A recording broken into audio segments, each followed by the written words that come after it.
திருநெல்வேலி பிரச்சனைங்க. தலைமை மிரட்டி விட்டாப்புல. எங்கே போனாலும் விஜய் அவர்களுக்கு கூடுற கூட்டம் வேற யாருக்குமே கூடுனது கிடையாதுங்க. அதெல்லாம் இவங்களுக்கு ரொம்ப காண்டா இருக்கும்ல.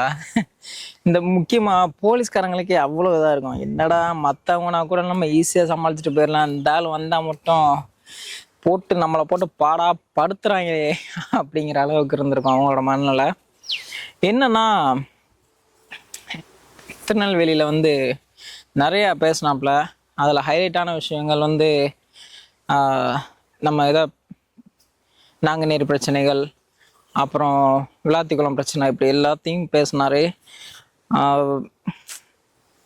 பொதுவாக பேசிட்டு எனக்கு ரொம்ப ஒரு விஷயம் என்னன்னா, இதை பற்றி பேசுவாரான்ட்டு எனக்கு அது மனசுக்குள்ளே உறுத்திட்டே இருந்துச்சு.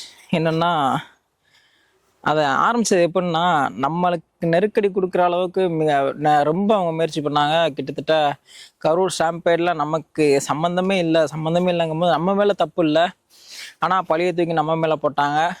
அதை மக்கள் ஈஸியாக கடந்து வந்தாங்கிறோட புரிஞ்சுக்கிட்டு வந்தாங்க. அதுக்கப்புறம் சரி நான் தப்பாக சொல்லிடுறேன்னா அப்படிங்கிற கொஞ்சம் கான்சியஸோடு இல்லைன்னா பார்த்துக்கோங்க.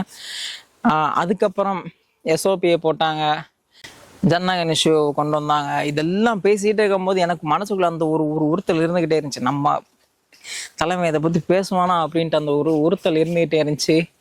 அதை சூப்பராக முடிச்சு விட்டாரு. நமக்கு நெருக்கமானவங்களை வச்சு நம்ம மேலே பல அவதூறுகள் பரப்புனாங்க. அதையும் மக்கள் புரிஞ்சுக்கிட்டு வந்தாங்க. அப்படிங்கும்போது பாடா அப்படின்னு ஆச்சு. ஸோ இதன் மூலிமா அந்த ஆள் எல்லாத்தையும் பார்த்துட்டு அமைதியாக தான் இருக்காரே தவிர அதை பற்றி யோசிக்காமல் இல்லை அப்படிங்கிற நம்மளுக்கு சூப்பராக தெரியுது. எந்த இடத்துல எதை பேசணும், எப்போ எதை பேசணும் அப்படிங்கிற அவ்வளோ சூப்பராக பிளான் பண்ணி அவர் பேசுகிறாரு அப்படிங்கிற நம்ம சூப்பராக சொல்லலாம்.